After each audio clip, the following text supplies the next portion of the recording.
কই দেখা যায় বেহুলা সুন্দরী আইসো আমার বাড়ি রে পাগলি করিল বেহুলা রে পাগলি করিল বেহুলা রে।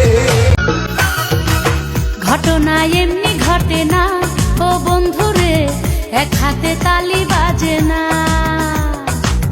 রাধা কৃষ্ণ দোষ কি করে না ও বন্ধুরে, ভাবটা এমন কিছুই জানে